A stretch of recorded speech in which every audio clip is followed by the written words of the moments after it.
Hey, Matt and Toki here. We're actually at the Trial Monkey studio, which I think is the first time we've actually been in a video together, eh? Actually, yeah, it's the first time we've done one together, even though we have definitely interacted a lot, and you brought me into this. Hey! Come on, it's fun. It's pretty not bad. Yeah. Yeah. So, anyway, the reason I dragged you out here today is throughout the internet, I have seen so many people say, hey, and actually in our personal life too, let's be honest, how many times have you been told, you should only buy the absolute best tool? Yeah. Way too much? I think I've heard enough. I've also heard it quite a few times to say that this is unnecessary or the name brand isn't always what you need.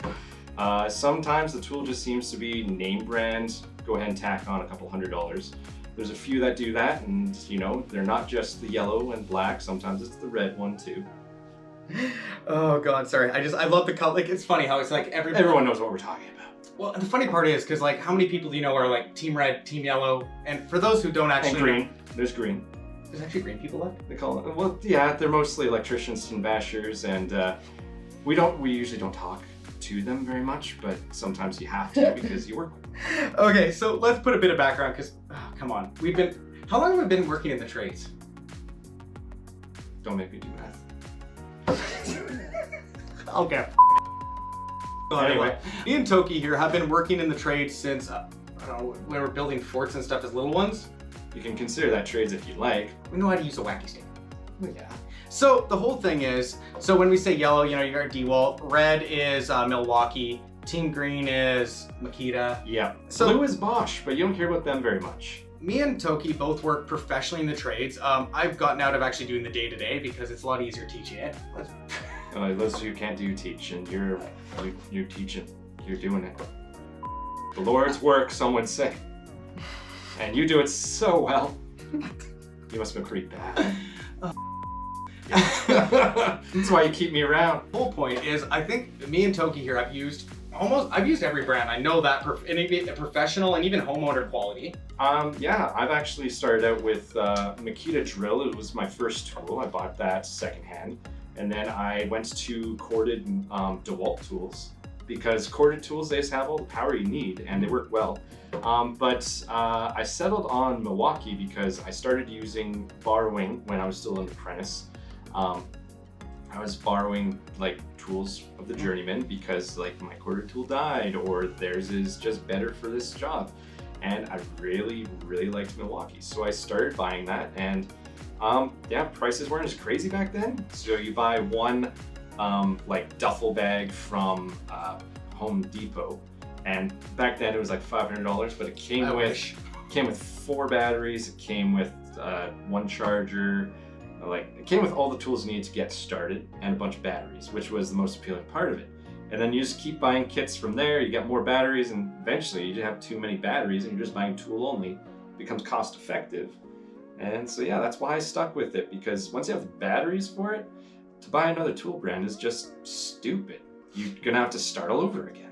Well, and so here's the thing for me, like Toki here works in plumbing, I worked in carpentry, and one of the biggest things for me is I actually avoided battery for the longest time. Yeah. Well, I still somewhat do, eh? Well, yeah, you do as best as you can, even though you've like exclusively used cordless tools today. Yeah, well, around the shop here. Well, the big thing is for me, it was for the longest time, the battery technology, it was just like, because they kept swapping the adapters. Yes. And so I'm like, I don't want to have to buy the whole system over again. It was actually the original of it, and I'd rather buy a good quality cordless, because like, I think my skill saw is 20 years old and it still works. Just fine. Yeah. It's just fine. You put a new blade in it and it's fine. Exactly. Yeah. One big thing I've found is, because when you're talking professional, time is money. Yeah. So having high quality tools that do the job perfectly every single time, okay, that makes sense. Yeah. But in your opinion, if it is a homeowner who, I'll say, how about we say handyman, you know, repairs what breaks, and hopefully, let's be honest, let's hope your house doesn't break all the damn time, because that would just suck. Yeah. If you're fixing it all the damn time and you're using YouTube videos like this channel to get by, you need help. Or you bought a lemon. Lemons happen. Yes, true. You can't make lemonade out of your house though. True. Should people save, so they save up, and because you said, because let's be honest, Milwaukee is probably the top on the price range. For a price range, yeah. So Milwaukee prides itself I'm not just a paid drone or anything like that. We are not paid. I would out to Milwaukee. Yeah, we'll take sponsors. But anyway, so they've actually put their funding into their advertising directly to the consumers, which are commercial contractors mostly. So we're targeted, and the wholesalers almost exclusively sell to us.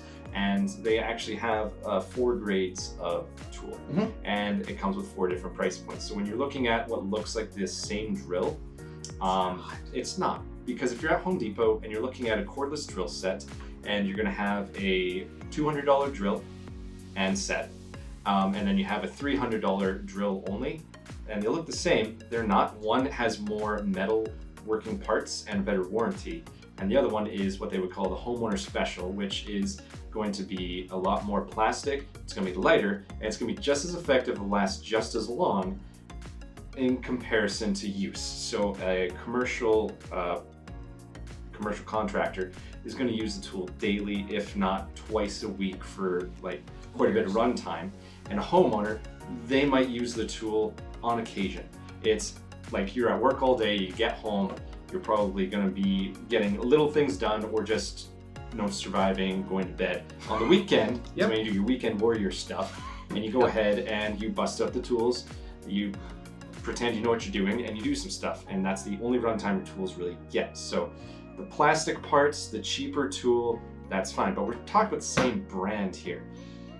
I think it's totally adequate and fine to buy a cheaper system, but be aware that you might buy more of it. So you kind of have yourself with the poor man, rich man shoe philosophy. Yep. Where the poor man is going to buy a pair of shoes for $20 and has to buy a new pair every year. A rich man's going to buy a $100 pair of shoes, and they're not going to need to buy a pair for 10 years. That's just a really that's a good analogy, actually. That's a really good one. That's the thing. So all of my tools, they've made it past warranty before they broke, which is 5 years for Milwaukee. Yep. And so they've always made past warranty. And I have some tools that I bought at the start of my career ago, and they're fine. They work just fine still. You just have to put a little bit of maintenance into them, which doesn't mean take it apart and clean it. Please don't. No. Please don't. Don't break the seals on that. There's professionals for doing that. There's a reason they're sealed. Yeah. Unless you're totally looking for something to do that you're not expecting to keep the tool anymore, at which point you're at your own risk there, because so much can go wrong. Let's be honest. Yeah, exactly. It's not right. It's not going to be okay. Best maintenance for a cordless tool is take compressed air, either by a off of a tank or off of a spray bottle for electronics, and just go ahead and from about 6 inches away, go ahead and shoot that into the vents, and that will get any debris and dust out of there. It also keeps your face far enough away from it, because you're just like, you're not going to do a whole lot. You're going to spit on it.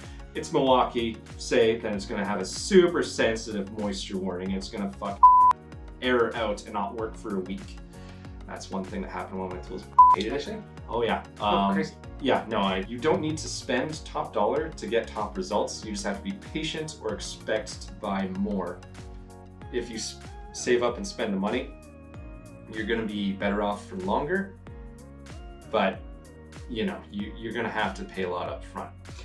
Working in like different types of like carpentry, I've worked in different shops and all that. What I've found the biggest difference between the commercial grade home hobbyist, like you said, there's different, like you said, the 4 different price points on the Milwaukee. Yeah. Because DeWalt does that, Makita does it, they all do it. Yeah. And the one thing I've found the biggest difference, and I'm curious if you're the same, is it's not necessarily the power, because they're all pretty equal.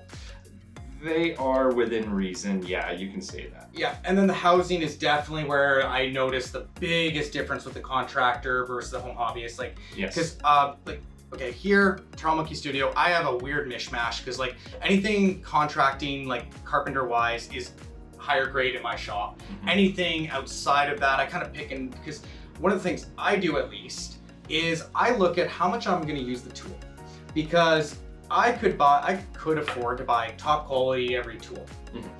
How much use am I going to get out of it? because a lot of the difference I've found between the homeowner grade and the commercial, outside the housing quality, because that's the biggest thing I found, and that's why like my carpentry stuff is commercial, because you're gonna drop the stuff, you're gonna break. Like, Oh yeah. like it's a difference. Drops is the biggest killer of tools, especially if we're working from a ladder. Yep. Oh, no question. And that's where like I do buy the higher grade, but it's the, how do I say it? It's that trying to get a perfect cut on a commercial grade, higher quality stuff. It's perfect once you dial it in. Bang on every time. Where if it's a cheap, I don't want to even say cheaper, because that's not the right word I think we're using here. I think, well, no, there's Because we're going inexpensive, not cheap.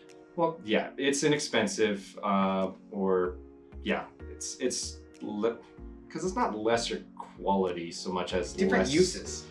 Different purposes. Yeah. Like the 4 grades we're talking about, you have homeowner, you have commercial, you have industrial, and then you have commercial industrial, which is bomb-proof. Yeah, pretty much. Those ones are in certain, like I don't have any of those, I've never seen any of those, but those are the ones that they're nice. Yeah. Nice. Yeah, they're fun. When it's more inexpensive, Yes. because I don't want to use cheap, because that's not the case. To get a perfect cut takes more time, and It's patience. yeah, it's patience. Like, that's the thing. You could buy the, I'm not going to name anyone because that would just be silly, rude, and Yeah. ignorant. If you could buy a old, beat to heck, like skill saw. Okay, if it's cast iron, let's be honest, it's probably better than more modern stuff. No, I wasn't trying to go that way, but I I actually will. had a Milwaukee one that was from the 40s. The thing's amazing. Oh, it's probably worth actually fixing. But Anyway. it still works. The thing never stopped working. Exactly. Anyway, so you buy the worst beat up piece of crap that still runs, Mhm. it still works, it's just like janky as all hell. If you put a nice blade in it, it's fine, there's nothing wrong with it. So it's all about the attachments, the cutting edges, as well as the consistency of power. Bearings. So, well, yeah, that too. But the thing spins, if it goes burr, it goes zoom. So there you go. Yeah, well, for me, it's like one of the biggest points I've seen of where it goes wonky, failure, bearing. Yeah. Because, like, I've replaced, I don't want to admit how many.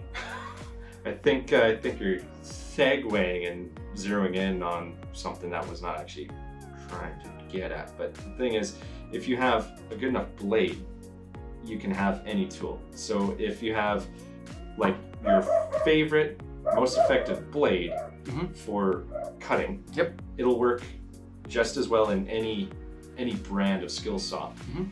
It's just certain ones have better features for cutting straight or seeing where you're cutting. Mhm. But bottom line, if there's enough of a gap that you can actually have safeties on, you can see the blade, you don't need any of the guides or gauges anyway. I've actually never been taught to use any of those because, Actually? yeah, because if you use the guides and gauges, use different width blades or use demo blade versus anything else. If you actually just, here, just give me a sec. So the corded ones are where I started this and I kept it. You're probably gonna call it a bad habit. I Maybe. kept it. So as you can see, the motors are on the opposite sides here. Mhm. So I was taught to just watch the blade.